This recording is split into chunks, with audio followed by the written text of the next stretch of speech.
Hello guys, कैसे हो सब। आई होप सभी अच्छे होंगे, मौज मस्ती कर रहे होंगे। तो आज हम अपने क्लास 12th के चैप्टर सेकंड करने जा रहे हैं। और चैप्टर सेकंड की आज स्टार्टिंग है, क्योंकि इससे पहले हमने क्वेश्चन चैप्टर नंबर 1 है ना, वो कंप्लीट कर लिया था। आई होप सभी को अच्छे समझ आ गया होगा। तो आओ स्टार्ट करते हैं हम चैप्टर नंबर 2, ITF। ITF का मतलब होता है इनवर्स ट्रिग्नोमेट्रिक फंक्शन। देखो, ये चैप्टर का नेम है इनवर्स ट्रिग्नोमेट्रिक फंक्शन। इसको मैंने शॉर्ट फॉर्म में लिख दिया ITF। तो इनवर्स ट्रिग्नोमेट्रिक फंक्शन का मतलब है कि जितने भी ट्रिग्नोमेट्रिक फंक्शन है अपने पास, उन सब का इनवर्स, मतलब साइन एक्स का inverse sine inverse x, cos x का inverse cos inverse x, tan x का inverse tan inverse x, cot x का इनवर्स कोट इनवर्स एक्स। ऐसे इन सब का इनवर्स करना है भाई। जैसे sec एक्स है sec इनवर्स एक्स, और cosec एक्स है तो cosec इनवर्स एक्स। ठीक है, इन सब का इनवर्स के बारे में पढ़ेंगे हम इस चैप्टर में। तो देखो भाई, फर्स्ट देखो, कोई भी अपने पास फंक्शन है, मान लो ट्रिग्नोमेट्रिक फंक्शन या कोई भी एनी अदर फंक्शन, ठीक है, उसका इनवर्स तब एग्जिस्ट करता है भाई जब फंक्शन बाइजेक्टिव हो। और बाइजेक्टिव मैंने आपको क्या बताया था, कौन सा फंक्शन होता है सर? वो फंक्शन जो 1 1 और ऑन टू। तो कहने का मतलब है जो फंक्शन 1 1 और ऑन टू होता है ना, उसका इनवर्स एग्जिस्ट करता है। तो आप बोलोगे सर फिर साइन एक्स और कोस एक्स का तो हमने क्वेश्चन भी पढ़ा था कि वो 1 1 नहीं था और ऑन टू भी नहीं था, तो इसका मतलब सर ये बाइजेक्टिव नहीं है, तो फिर ये कोस इनवर्स एक्स कैसे बन गया? देखो भाई, ये जितने भी ट्रिग्नोमेट्रिक फंक्शन है ना, sine x cos x tan x cot x sec x और कोसिकेंट एक्स, इन सब का ये सारे के सारे बाइजेक्टिव है ही नहीं। मतलब ना तो 1 1 और ना ऑन टू। अगर ये इनमें से ये बाइजेक्टिव नहीं है तो इसका मतलब इनका इनवर्स एग्जिस्ट नहीं करेगा। तो फिर सर आपने कैसे बता दिया कि हम इसके इनवर्स के बारे में पढ़ेंगे? हाँ, ये बात भी पूछने लायक है भाई, कि इनवर्स के बारे में तो हम तब पढ़ेंगे ना जब इनका इनवर्स एग्जिस्ट करेगा। देखो भाई, इनका इनवर्स एग्जिस्ट करवाने के लिए इनकी कुछ रेंज डिफाइन कर दी। मतलब इस रेंज से लेकर इस रेंज तक वो फंक्शन अपने पास बाइजेक्टिव फंक्शन होंगे, सभी वैल्यू पर वो बाइजेक्टिव नहीं होंगे। और उन जो वो हमने वैल्यू उसने अपने पास डिफाइन की है, उस वैल्यू को हम उसकी रेंज बोलते हैं भाई। देखो, साइन एक्स का इनवर्स तब एग्जिस्ट करेगा, मैंने लिखा हुआ है, जब उसकी रेंज कहां से कहां तक हो, -π/2 से π/2 तक हो भाई। देखो, अगर इससे आगे या इससे पीछे जाएंगे तो सेम वैल्यू आनी स्टार्ट हो जाएंगी, फिर इसका इनवर्स एग्जिस्ट नहीं करेगा। क्यों? क्योंकि अपने पास ये फंक्शन बाइजेक्टिव नहीं होगा। ये फंक्शन बाइजेक्टिव होगा -π/2 से लेकर π/2 तक। इसलिए साइन एक्स का इनवर्स साइन इनवर्स एक्स होगा। कब होगा? जब उसकी वैल्यू कहां से कहां तक डिफाइन हो, -π/2 से लेकर π/2 तक। और ये रेंज आपको याद रखनी है भाई। जैसे कोस कहां से कहां तक डिफाइन होगा, 0 से पाई तक, तब वो बाइजेक्टिव होगा। ऐसे ही टेन का टेन इनवर्स एक्स तब बनेगा जब अपने पास वो फंक्शन -π/2 से π/2 डिफाइन होगा। कोट का कोट इनवर्स एक्स तब एग्जिस्ट करेगा जब कोट 0 से पाई के बीच में अपने पास डिफाइन होगा। इससे आगे पीछे डिफाइन होंगे, दोबारा वैल्यू आएंगे और बाइजेक्टिव बनेगा नहीं, और बाइजेक्टिव नहीं बनेगा तो वो अपने पास इनवर्स एग्जिस्ट करेगा नहीं। ऐसे ही सेक का है और ऐसे ही कोसेक का है। तो आपको ना ये जितनी भी वैल्यू है अपने पास, आपको इनकी रेंज याद रखनी है, क्योंकि भाई ये रेंज है ना, तो ही उनका इनवर्स एग्जिस्ट करेगा। अब थोड़ा सा आगे बढ़े, यहां तक समझ आ गया फंक्शन कब का इनवर्स कब एग्जिस्ट करेगा, जब फंक्शन बाइजेक्टिव हो। बाइजेक्टिव थे नहीं, बना दिए, किसलिए? वैल्यू डिफाइन करके, इस वैल्यू से इस वैल्यू तक ये अपने पास 1 1 और ऑन टू है, और 1 1 और ऑन टू है तो बाइजेक्टिव, और बाइजेक्टिव है तो ये मतलब इनवर्स एग्जिस्ट करेगा। और इनवर्स एग्जिस्ट करेगा तो कौन सी वैल्यू के बीच में, -π/2 से π/2। तो भाई थोड़ा सा आगे बढ़ू, यहां तक समझ आ गया? तो आगे बढ़ते हैं भाई। आप देखो भाई, आगे बढ़ेंगे तो एक चीज बता देता हूं, अपने पास फर्स्ट एक्सरसाइज में आपको प्रिंसिपल वैल्यू निकालनी है भाई, प्रिंसिपल वैल्यू, प्रिंसिपल वैल्यू।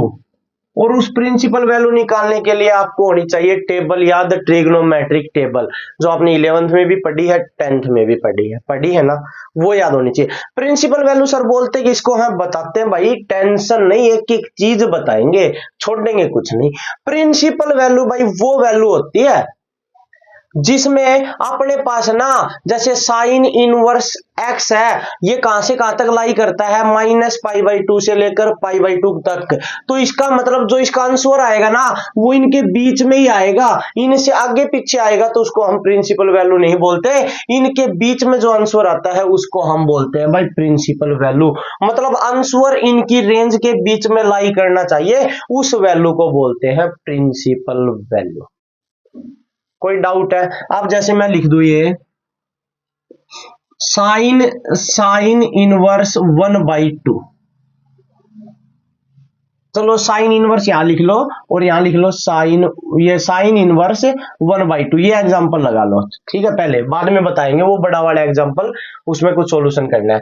देखो अब साइन इनवर्स 1/2 है। अब 1/2 अपने पास आपको पता है कि अगर बाहर साइन इनवर्स है तो अंदर भी साइन बनाना है, और साइन बनाने के लिए वैल्यू कितने पर होती है, अपने पास ही होती है सर 30 पर, और 30 पर होती है तो इसको लिख सकते हैं साइन π/6, क्योंकि साइन π/6 की वैल्यू होती है सर 1/2। अब साइन का इनवर्स है साइन इनवर्स, तो साइन से इसका इनवर्स कैंसिल, क्या बच गया भाई सर π/6 बच गया। तो π/6 देखो इनके बीच आता है या नहीं आता है सर, आता है, क्योंकि ये तो -π/2 से π/2 तक है और π/6 तो इन्हीं के बीच में आ जाता है, आता है। तो इस वैल्यू को हम बोलेंगे भाई प्रिंसिपल वैल्यू। क्या बोलेंगे? Principal value. ये क्वेश्चन आपको सोल्व करने हैं एक्सरसाइज नंबर 2.1 में भाई। तो आपको प्रिंसिपल वैल्यू आई होप सबको क्लियर हो गई होगी कैसे निकालनी है। थोड़ा सा आगे बात करते हैं हम। आप देखो भाई, थोड़ी सा आगे बढ़ते हैं हम। एक चीज याद रखना, अगर साइन इनवर्स -x है ना, तो ये माइनस बाहर आ जाएगा, ये लगा देंगे साइन इनवर्स x। ऐसे ही अपने पास tan इनवर्स -x है ना, तो माइनस को बाहर लगा देंगे, ये बन जाएगा -tan इनवर्स x। ऐसे ही अपने पास कोट इनवर्स -x है, तो माइनस को बाहर लगा देंगे, cot inverse x। Cosec inverse -x है, तो इस माइनस को बाहर लगा देंगे, ये आ जाएगा माइनस का कोसेक इनवर्स x। तो एक चीज याद रखना भाई, इन सब में माइनस बाहर आ जाता है, बस बच गए अपने पास दो फंक्शन, एक कोस और एक सेक, ठीक है। तो देखो भाई कोस इनवर्स x है ना, इसमें अगर माइनस का x है तो इस माइनस को हटाने के लिए इसको ना पाई में से माइनस कर देना, इसको इस तरह लिख देना cos inverse pi minus x। जो एंगल है उसको पाई में से माइनस करके लिखना है, तब माइनस हटेगा, इसमें माइनस बाहर नहीं आएगा भाई। ऐसे ही सेक इनवर्स माइनस x है, तो इसको लिखेंगे sec inverse pi minus x। ये लो भाई, ये आपको इतनी चीजें आपको पता होनी चाहिए कि बाकी में माइनस बाहर आ जाता है, लेकिन इन दोनों में माइनस अपने पास क्या रहेगा, इसको माइनस करने के लिए पाई में से माइनस करना पड़ेगा, तो माइनस कैंसिल हो सकता है, नहीं तो भाई ये बाकी में तो माइनस हम बाहर लिख देंगे, इनमें हम माइनस को बाहर नहीं लिख सकते।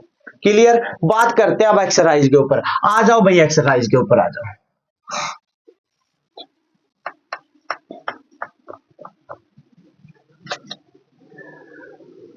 तो एक्सरसाइज 2.1, इसमें देखो अपने पास क्वेश्चन नंबर 1 भाई, ये बोल रखा है find the principal value. Principal value निकालनी है, क्या है साइन इनवर्स माइनस का 1/2।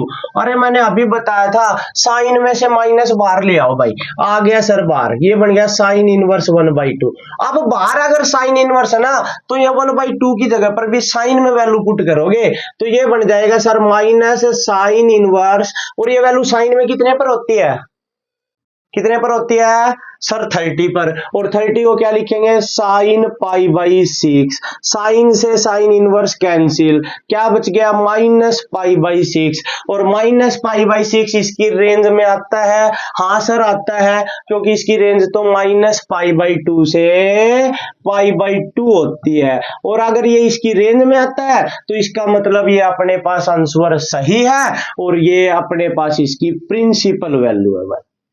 Clear. Second part, second question की बात करते हैं भाई, ये था first question. Question number second, ये बोल रखा कोस इनवर्स √3/2। अब आप एक बात बता दो, ये वैल्यू कोस में कितने पर होती है, सर ये तो होती है कोस में अपने पास 30 पर, क्या लिख देंगे, कोस पाई बाई 6, इससे ये कैंसिल, क्या बच गया, पाई बाई 6। ये मैंने अभी बताया था कि कोस की रेंज है वो अपने पास क्या होती है, 0 से पाई होती है, उसके बीच में आता है, हाँ सर आता है, और आता है तो ये इसकी प्रिंसिपल वैल्यू है, ये आपका आंसर है। थर्ड क्वेश्चन की तरफ बढ़ो भाई, कोई इतना आसान आसान क्वेश्चन है, टेंशन नहीं भाई, एक एक चीज समझाएंगे। कोसिकेंट इनवर्स 2, ये देखो भाई, कोसिकेंट इनवर्स 2, भाई अपने पास कितने पर होता है कोसेक में, सर ये होता है अपने पास 30 पर, तो इसको लिख देंगे पाई बाई 6।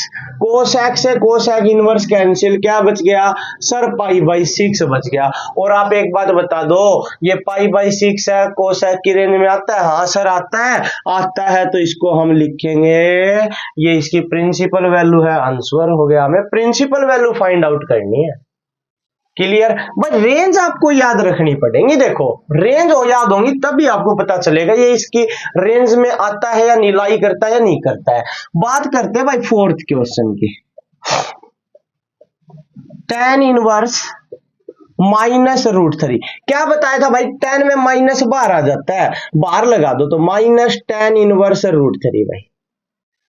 अब देखो माइनस लगा हुआ है, ये वैल्यू अपने पास बाहर tan इनवर्स है तो ये वैल्यू 10 में लिखनी है, और 10 में वैल्यू कितने पर होती है, देखो यहां पर जो ना वो वैल्यू उसी के टेबल में लिखनी है हमें, tan इनवर्स है तो 10 की टेबल में। अब 10 की टेबल में ये कहां पर होती है, सर 60 पर, और 60 को क्या लिखते हैं, सर पाई बाई 3, कैंसिल कर दो भाई, क्या बच गया, माइनस पाई बाई 3 बच गया। सर इसकी रेंज में आता है, हाँ सर आता है, क्योंकि रेंज होती है माइनस पाई बाई 2 से प्लस पाई बाई 2 तक, तो इसकी रेंज में आता है, तो आपका आंसर है भाई।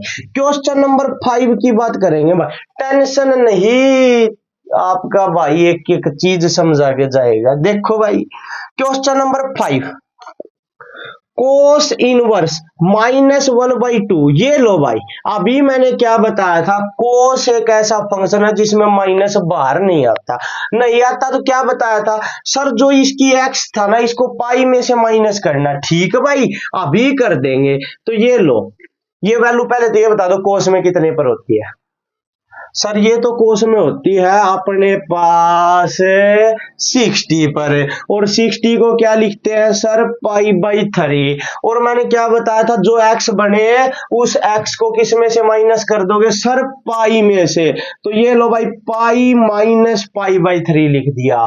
कोस से कोस इनवर्स से कैंसिल, क्यों लिख दिया, क्योंकि मैंने बताया था ये माइनस आ जाए तो कोस में पाई में से माइनस कर दो एंगल को, जो एंगल बनता है, अपने पास ये वैल्यू पाई बाई 3 पर होती है तो पाई में से कर दिया माइनस। अब एलसीएम लेंगे भाई 3, तो 3 पाई माइनस पाई क्या बन गया भाई, सर 2 पाई बाई 3। अरे फिर टेंशन किस बात की, आंसर आपके आगे है, ये आंसर उसकी रेंज में लाई करता है, उसकी रेंज होती है 0 से पाई, चेक कर लो भाई 0 से पाई के बीच होता है, नहीं होता है सर, होता है, तो आगे बढ़ो यार, टेंशन क्यों ले रहे हो, आगे आ जाओ क्वेश्चन नंबर 6 में। देखो भाई नेक्स्ट क्वेश्चन करते हैं भाई, नेक्स्ट क्वेश्चन, क्वेश्चन नंबर 6, अरे सारे इजी क्वेश्चन, आप टेंशन मत लो, एक एक क्वेश्चन अभी समझा देंगे भाई। क्वेश्चन नंबर 6,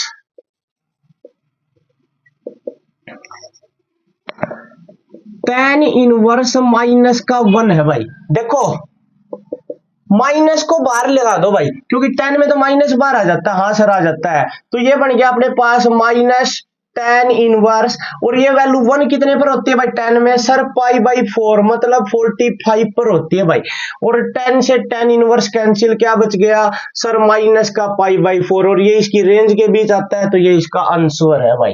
क्वेश्चन नंबर 7 में आ जाओ भाई। sec इनवर्स 2/√3, एक बार बता दो भाई ये वैल्यू sec में कितने पर होती है सर, ये वैल्यू तो अपने पास sec में होती है 30 पर, और 30 को हम लिखते हैं सर π/6, तो कैंसिल कर दो भाई, आंसर आ गया π/6, और sec की रेंज होती है 0 से π, तो इसका मतलब इसके बीच लाई करता है, तो आंसर सही है। तो भाई रेंज आपको याद रखनी है, बार बार बता रहा हूं भाई, देखो रेंज याद रखनी है भाई, रेंज याद होगी तो आपको पता चलेगा आंसर सही है या नहीं है। कोई डाउट है? नहीं है ना? आगे आ जाओ तो आगे वाले क्वेश्चन में, question number 8, cot inverse √3, cot में ये वैल्यू कितने पर होती है सर, ये होती है अपने पास कोट में 30 पर, तो 30 पर होती है तो 30 को क्या लिखेंगे π/6, कोट से कोट इनवर्स क्या हो जाएगा कैंसिल, क्या बच गया π/6, ये लो भाई आंसर आ गया। नेक्स्ट भाई क्वेश्चन नंबर 9, कोस इनवर्स -1/√2, क्या बात करते हो भाई, दोबारा से कोस में माइनस है नजर आ रहा है, और माइनस को हटाने के लिए क्या करना है सर, उसके एंगल को पाई में से माइनस, अरे करो फिर, कोस इनवर्स कोस, ये वैल्यू कितने पर होती है अपने पास कोस में सर 45 पर, और 45 को क्या लिखते हैं सर π/4, और इसको किस में से माइनस करना पाई में से, क्योंकि सर अपने पास यहाँ माइनस है और माइनस आ जाए तो आपने बताया था इसको पाई में से -x लिख देना भाई, पाई में से माइनस करके x को लिख देना है, और x बना π/4 तो पाई में से कर दिया माइनस, इससे ये कैंसिल, 4π माइनस एलसीएम 4 आ गया तो 4π - π/4, ये बच गया सर 3π/4, और 3π/4 आंसर आ गया। कोई डाउट है तो एक बार बता दो, ये इसकी रेंज में आता है क्योंकि रेंज होती है अपने पास 0 to π होती है सर। क्लियर? बात करते हैं भाई नेक्स्ट क्वेश्चन की, क्वेश्चन नंबर 10,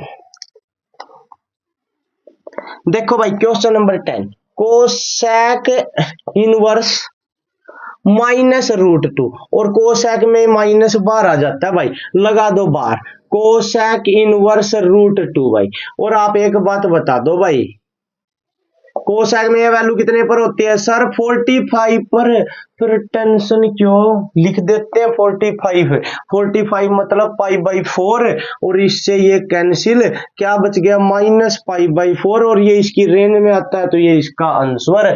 तो भाई मैं ये सोच रहा हूं यहाँ तक के क्वेश्चन आज के लिए काफी हैं, बाकी के क्वेश्चन भाई हम नेक्स्ट वीडियो में करेंगे, तब तक के ये बता देना एक बार कमेंट करके ये क्वेश्चन आपको समझ आए या नहीं आए, और वीडियो को इतना शेयर कर दो कि पूछो ही मत।